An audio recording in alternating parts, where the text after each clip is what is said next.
Hi viewers, இன்னைக்கான வீடியோக்கான சூப்பரான ஒரு ப்ரோமோ தான் ரிலீஸ் பண்ணியிருக்காங்க. வீடியோக்குள்ளே போகிறதுக்கு முன்னாடி நம்ம சேனலை லைக் அண்ட் சப்ஸ்கிரைப் பண்ணிவிட்டு கொஞ்சம் சப்போர்ட் பண்ணுங்கள். வாங்க இப்போ வீடியோக்குள்ளே போகலாம். பாட்டி மயிலுக்கு கால் பண்ணிக்கிட்டு இருக்காங்க.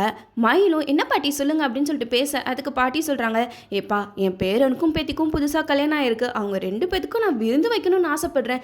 எப்படியாவது அவங்கள எங்கள் வீட்டுக்கு விருந்துக்கு அழைச்சிட்டு வாப்பா அப்படின்னு சொல்லிட்டு மயில் கிட்ட பாட்டி பேச, மயிலும் சொல்லிடுறாங்க, நீங்கள் கவலையப்படாதீங்க பாட்டி, என்கிட்ட சொல்லிட்டீங்கல்ல, நீங்கள் சொன்ன மாதிரி அவங்க 2 பேத்தையும் நான் விருந்து காமிச்சு வச்சிடுறேன் அப்படின்னு சொல்லிட்டு மயில் வந்து சாமுண்டேஸ்வரி கிட்ட போயிட்டு ஒரு ட்ராமாவை போடுறாங்க. அத்தை பார்த்தீங்களா, இந்த கிளவி பேசுகிற பேச்சு கேட்டால் எனக்கு செம்ம கோவம் வருது, அந்த மாதிரி என்னை டென்ஷன் படுத்தி விட்டுருச்சு அப்படின்னு சொல்லிட்டு மயில் வந்து சாமுண்டேஸ்வரி கிட்ட சொல்கிறாங்க. அதை கேட்ட சாமுண்டேஸ்வரி வந்து அப்படி என்ன அந்த கிளவி பேசிச்சு அப்படின்னு சொல்ல, அதுக்கு மயில் சொல்கிறாங்க, விருந்துக்கு வரணும்னா ரேவதி மட்டும்தான் வரணுமா, இந்த டிரைவர் பையன் வீட்டுக்கே வரக்கூடாதான், வீட்டுக்கு வந்தால் அவ்வளோதான், எங்கள் குடும்பத்தோட தகுதி என்ன தராதாரம் என்ன, எவனோ ஒருத்தன் வந்து எங்கள் வீட்டுக்கு வந்து விருந்து சாப்பிடணுமா, அதெல்லாம் முடியவே முடியாது, ரேவதியை மட்டும்தான் நான் விருந்துக்கு கூப்பிடுவேன் அப்படின்னு சொல்லிட்டு எகத்தாளமாக பேசிக்கிட்டு இருக்கேன் அந்த கிளவி அப்படின்னு சொல்லிட்டு சாமுண்டேஸ்வரி கிட்ட சொல்ல, இதை கேட்ட சாமுண்டேஸ்வரி வந்து அவ்வளோ திமுறாயிடுச்சு அந்த கிழவிக்கு, அதுக்காகவே நான் வந்து ராஜாவை அவங்க வீட்டுக்கு நான் விருந்துக்கு அனுப்ப போறேன், ராஜா சாப்பிட்ட எச்சி இலைய அந்த கிழவி கையாலே எடுக்கணும், நீங்க கூட்டிட்டு போங்க மாப்பிள்ள விருந்துக்கா அப்படின்னு சொல்லிட்டு மயில் கிட்ட சொல்லிடுறாங்க. இதை கேட்ட மயிலுக்கோ ராஜராஜனுக்கோ சந்தோஷம் தாங்க முடியல அப்படின்னு சொல்லிட்டு கார்த்தி ரேவதி இவங்க 2 பேரையுமே விருந்துக்கு அனுப்பிச்சு வச்சிடுறாங்க. 2 பேரும் பாட்டி வீட்டுக்கு போயிடுறாங்க. அங்க பாட்டிக்கு ரேவதி கார்த்திக் இவங்க 2 பேத்தையும் ஜோடியா பார்க்கும்போது அவ்வளோ சந்தோஷமா இருக்கு. நம்ம பாட்டி ரேவதியை பூஜை ரூமில் விளக்கேற்ற சொல்கிறாங்க. ரேவதியும் விளக்கேற்றிட்டு பாட்டி காலில் அவங்க தனியாக போயிட்டு ஆசீர்வாதம் வாங்க போகிறாங்க. அப்போ பாட்டி சொல்கிறாங்க, ஏம்மா நீ மட்டும் தனியாக வந்து வாங்குற, ஜோடியாக நின்று ஆசீர்வாதம் வாங்குங்க அப்படின்னு சொல்ல, உடனே கார்த்தியும் வந்து 2 பேருமே ஆசீர்வாதம் வாங்குறாங்க.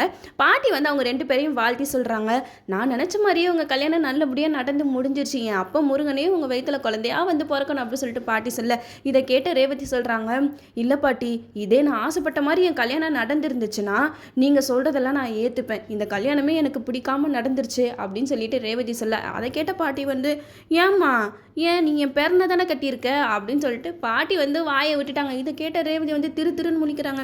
என்ன பாட்டி சொல்கிறீங்க, இவரும் உங்கள் பேரனா அப்படின்னு சொல்லிட்டு சொல்ல, உடனே பாட்டி வந்து அந்த இடத்துல, இல்லைம்மா இவன் என்னோட பேரை மாதிரி அப்படின்னு சொல்லிட்டு அப்படியே சமாளிச்சிடுறாங்க.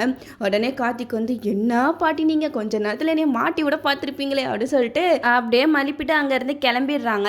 2 பேருமே விருந்து சாப்பிட்றாங்க. பாட்டி வந்து 2 பேருக்குமே ரொம்ப சந்தோஷமாக சாப்பாடெல்லாம் பரிமாறிக்கிட்டு இருக்காங்க. இதை பார்த்த ரேவதிக்கு வந்து, பாட்டி எவ்வளோ பாசமானவங்களா இருக்காங்க, இவங்களை போயிட்டு அம்மா தப்பாக புரிஞ்சு வச்சுருக்காங்களே அப்படின்னு சொல்லிட்டு ரேவதி கையை கழுவுறதுக்காக அந்த சைடு போகிறாங்க.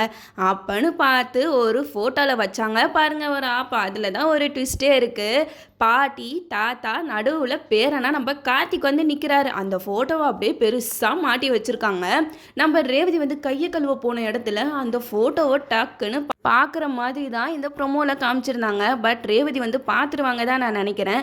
ரேவதிக்கு கார்த்தி பற்றின உண்மை எல்லாத்தையுமே பாட்டிக்கிட்ட கேட்டு தெரிஞ்சுக்கணும். ஏன்னா இப்போ இந்த ஃபோட்டோவை பார்த்துட்டாங்களே, பார்த்தோன்னே பாட்டிக்கிட்ட, பாட்டி அந்த ஃபோட்டோவில் நடுவில் நிற்கிறது யார், ராஜா தானே, அவன் எதுக்கு கோட் ஷூட்லாம் போட்டு நிற்கிறான் அப்படிங்கிற மாதிரி கேள்வி வந்து நம்ம பாட்டிக்கிட்ட கேட்கணும். அப்போ பாட்டி சொல்லுவாங்க, என்னைய மன்னிச்சிருமா, என்னோட பேரன் தான் ராஜா, இவன் தான் உங்கள் வீட்டில் டிரைவராக நடிச்சுக்கிட்டு இருக்கான், அவன் எத்தனை கோடிக்கு அதிபதி தெரியுமா அப்படின்னு சொல்லிட்டு கார்த்தியோட வரலாறு எல்லாத்தையுமே ரேவதி கிட்ட சொல்லணும். அது மட்டும் இல்லாமல் இவனோட உண்மையான பேர் கார்த்திக், தன்னோட சொத்து குடும்பம் எல்லாத்தையுமே விட்டுட்டு இப்படி உங்கள் அத்தையோட மனசை மாற்றணும் டிரைவர் மாதிரி நடிச்சுக்கிட்டு இருக்காமா, சந்தர்ப்ப சூழ்நிலையில் இவன் உன் கழுத்தில் தாலி கட்டிட்டான், அதுக்காக அவனை நீ தப்பாக புரிஞ்சுக்கிட்டு இருக்க, என் பேரனை எப்படியாவது ஏற்றுக்கோமா அப்படின்னு சொல்லிட்டு ரேவதி கிட்ட எல்லா உண்மையும் சொல்லிட்டு பாட்டி வந்து கார்த்தியை ஏற்றுக்க சொல்லி கெஞ்சுவாங்க. இதுதான் நடக்க போகுது.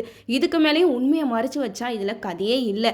அட்லீஸ்ட் ரேவதிக்காவது கார்த்தி வந்து தன்னோட அத்தை பையன் தான் அப்படிங்கிற உண்மை தெரிஞ்சால் மட்டும்தான் இதுக்கப்புறம் கதைக்களம் வந்து விறுவிறுப்பாக போகிறதுக்கு நிறைய வாய்ப்புகள் இருக்குது. ரேவதி கார்த்திக் இவங்க 2 பேரும் சேர்ந்து தான் இந்த குடும்பத்தை சேர்த்து வைக்கிறதுக்கு போராடிக்கிட்டு இருப்பாங்க. நம்மளும் வெயிட் பண்ணி பார்ப்போம். ஓகே வியூவர்ஸ், இந்த வீடியோ உங்களுக்கு பிடிச்சிருந்தா லைக் பண்ணுங்கள், மறக்காமல் நம்ம சேனலை சப்ஸ்கிரைப் பண்ணுங்கள்.